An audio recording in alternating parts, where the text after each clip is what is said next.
degrees above where we usually are for this time of the year. But yeah, dense fog advisory, that has dropped for everybody, except if you're over water. Well, I'm not going to be messy, Yeah. but I know that you maybe answered Morgan's request, but you gave me a personal forecast I did. in the 5 o'clock hour. I did. Sorry, Morgan. No competition when there's no competition. I'm sorry. Let's take a live look outside. This is mile marker 213 on the Bonnie Carey Spillway, where we had a crash just a few moments ago, blocking the far right shoulder, and it looks like they've moved that out of the roadway. So green light. You have the good news. That's good news there for those folks that are going to be getting on the spillway, leaving out of LaPlace. And looking at it, as you can see, that red is starting to get broken up a little bit. So I'm going to keep a close eye just to make sure, but I believe that crash is clearing out soon. So that's some really, really good news. Let's look at the NO Metro. This is I-10 at Williams, I-610 at Canal Boulevard. I-10 at Williams, as you can see, the volume is starting to pick up, but no slowdowns, backups, delays just yet. 610 looks fantastic. Green light in the metro area on the interstate systems. That's some really good news. So let's look at the high-rise bridge, one of the first areas where we will start to see some congestion or backups building, but for right now, it looks free and clear with the green light averaging 65 miles an hour. Drive times also look really good. I'm still keeping a close eye on that crash at mile marker 213. I think I watched them drive off, but it's still dark, so I'm having a hard time seeing things. But I'm going to keep a close eye on it. If something major develops, I'll be the first to let you know, and I'll push it to your phone through the WDSU News app. Thank you, and we are following. Plus all of the roadway details this morning. Where are we seeing impacts and who needs to know all of the info before they get on the road? I've got all the details coming up right here on WDSU.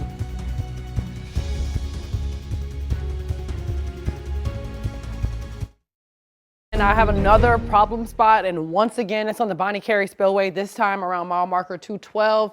I literally just kind of started to build. I thought we were seeing some improvement from the crash that we saw earlier around mile marker 214. And then I saw this red building on the map. I'm gonna show you what I mean. But you see the flashing lights, all these headlights driving towards us. I believe this is I-10 eastbound as it is. This is mile marker 210. So the backups are if you're coming in from LaPlace, I would just go ahead and get on Airline Highway and add a few extra minutes to my commute.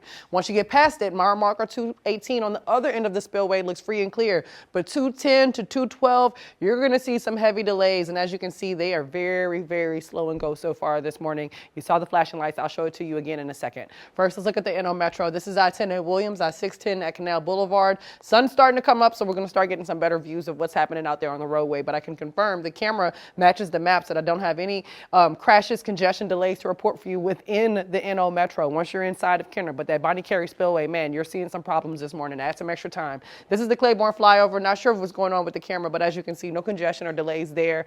Again, the drive times all around the CBD, driving in from uptown, all of that looks fantastic. This is the problem spot. I would just go ahead and wager you need to add 15, 20 minutes to your commute this morning if you're driving in from LaPlace. If I were you, I would just get on Airline Highway and try to avoid this because this is the second crash that I'm reporting on the Bonnie Carey Spillway. So I'll do some investigating. This is mile marker 212 eastbound. So driving inbound to Kenner from LaPlace, that's where this is. I'm going to do some more investigating, get some more information, and I'll have everything you need to know before you get on the roadways on this Wednesday morning. All right, Brandi, thank you. And have some serious stuff going on behind you this morning. And same thing, I wanted to mention the Causeway Bridge. There's no restrictions or advisories right now, even though it looks very like there's dense fog. So I'm keeping a close eye on that, but I'm also keeping a close eye on this. This is the Bonnie Carey Spillway on I-10 eastbound at mile marker 212. You see all the flashing lights. I see DOTD, I see police, and I see both shoulders are blocked by cars. So I've got this car on the far right shoulder with its flashers on, but I believe the crash is blocking this left shoulder.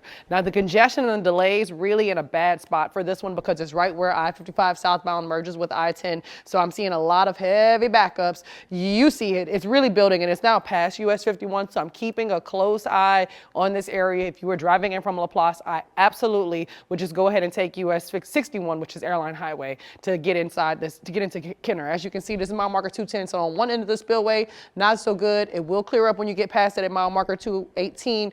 65 miles an hour once you're past the crash. But in that area of congestion, they're probably going 5-10 miles an hour. As I told you, I would add 15-20 minutes to my commute this morning if I am driving in from LaPlace because of this crash. Again, mile marker 212 on I-10 eastbound, and now I see they may be blocking the entire interstate for vehicle recovery because we now have flashing lights on both sides. So I'm keeping a close eye. I don't know if y'all can see that man walking in the middle of the highway. I'm keeping a very close eye on this. If I were you guys, just take airline and go ahead and try to avoid this. Fingers crossed we can get this cleared out soon. It looks like, yeah, they may be shutting down the interstate for vehicle recovery. So I'll try to push this to your phone and make sure you have the very latest. But I-10 eastbound and mile marker 212 on the Bonnie Carey Spillway completely closed for vehicle recovery due to a crash. I'll have much more coming up in the next few minutes. And Brandi, we're going to check back in with you on that in just a little bit. Taking a live look right now at the Bonnie Carey Spillway. Progress being made on I-10 eastbound. I've got all the roadway details you need to know before you go coming up right here on WDSU.